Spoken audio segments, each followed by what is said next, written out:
Absolutely. I think, yes, it will affect it all, and you can see that it is challenging already. I mean, we look at a range of challenges. They're the individual challenges, the things that people are feeling on the inside of themselves, the insecurity and the anxiety, and in many cases depression. And you alluded to it earlier. Many people are struggling, and they need to take medication and things just to cope. And that's at the personal level. Then you have the societal level. You can see many of the social systems, the very things that we've relied upon for security for a long time, are beginning to crumble. Things like the financial system and the financial crisis that we're in right now and have been through for the last year or so. In the United States, the healthcare system. Around the world, things like the governmental systems, the legal systems. We have wars, we have terrorism, we have all this happening where we have this huge divide between people who have a life where they have food, clothing, shelter, and transportation, and billions that don't. All this is coming to light more strongly now. Then we have the challenges with the Earth itself, the weather pattern changes, the geological changes, volcanoes, earthquakes, all these various things. And all of those things are being exacerbated by this dimensional shift change. Now, I know I've just laid out a terrible scenario. Let me please offer you and the listeners another viewpoint. These things are being impacted by the choices that we are making. They're larger than what we are doing, but we are influencing these things. It's the choices we are making collectively as a global species, so to speak, that have an impact on the Earth itself. The good news is that millions and millions and millions of people around the world are making good choices. They are moving into the new intelligence. They are changing the way they believe. They're changing their lifestyles. They're changing how they treat one another. And new intelligence is emerging in people. And I see this everywhere I go. I certainly see it in Europe. I certainly see it in Scandinavia. I certainly see it in Sweden when I'm in Sweden. This amazing new intelligence is emerging. So I am a very hopeful person. I'm a pragmatist saying, yes, we're going to face more challenges as we move along in the next coming years, and that's going to be tough. But we're also manifesting a whole new social consciousness that is going to put us in a position where we're going to have this new world. It's going to be a much better world than the one we live in today, and it will happen, in the not too distant future. So I'm a pragmatist and a hopeful person all at the same time. Mm. So what do you think people's, if you will, responsibilities in all of this? Do you think that a big part of this is that we need to become more aware of ourselves, of our surrounding and so forth? And from that point of view, what I'm seeing right now, I'm a little bit more skeptical in that sense. I see that there's a lot of problems out there in one way. I reckon as well that this has to do with the fact of what you choose to focus on as well, obviously, and what you decide to highlight, absolutely. But in terms of people's responsibilities here, if you will, any comments on that, Howard? Yeah, Heinrich, and I'm glad you asked the question. It's actually a very mature question on your part. Yeah, we all have a responsibility. What's interesting about this time period and this dimensional shift is that it comes down to our individual self-empowerment or not. It's an individual process. The choices that we are making, whether we are choosing to operate from the unmanaged mind through the roar of ambition and survival, or whether we're really operating more from the true core heart intelligence that we have, is the choice. Are we complaining and griping and fighting and angry all the time, or are we more caring and compassionate? Simple choices like that, moment to moment, day to day, are our responsibility. And it is an individual game.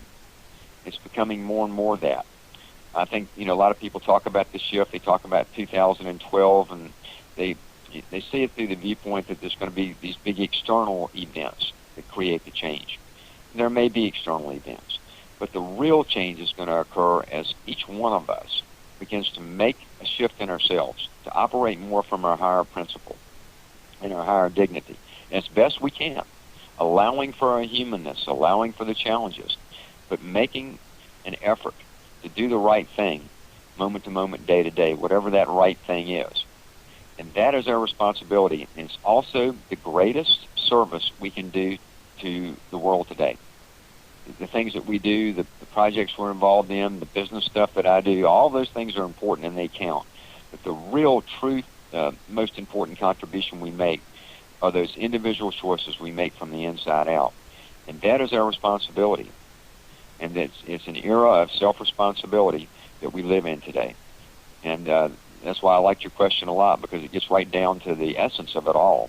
This is an individual choice about what we do or don't do. And those choices are what's dictating the speed of change.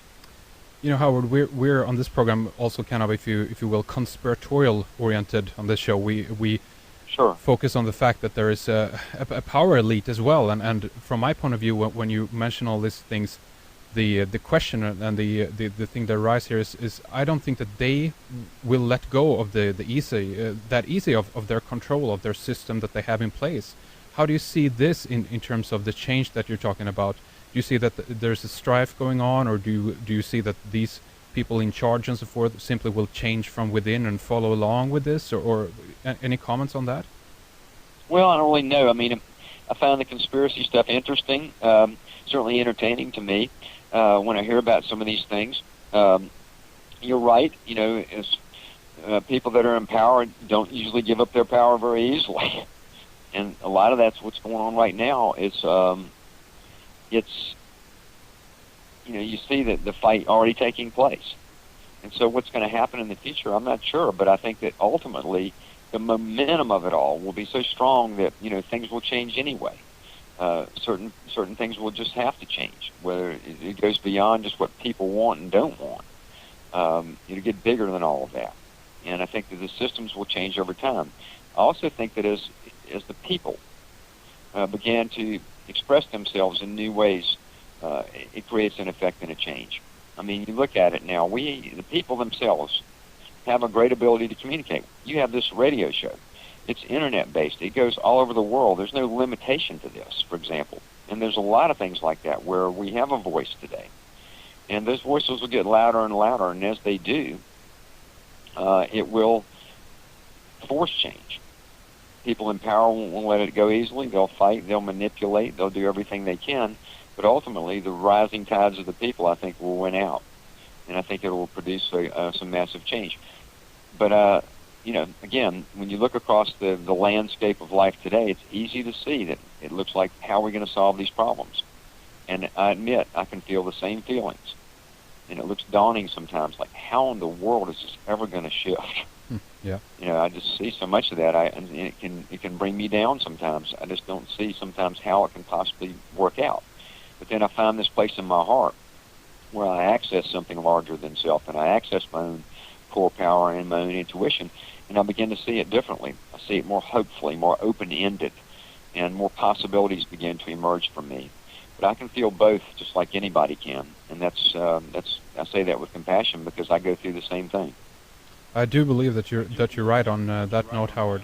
I want to ask you a little bit more about technology. You mentioned the internet before here. What is the HeartMath Institute kind of relationship with the technological development in all of this as well, with technology aid in this process? I mean, you guys, for instance, have a lot of technology-based products out there and so forth in order to aid along with this.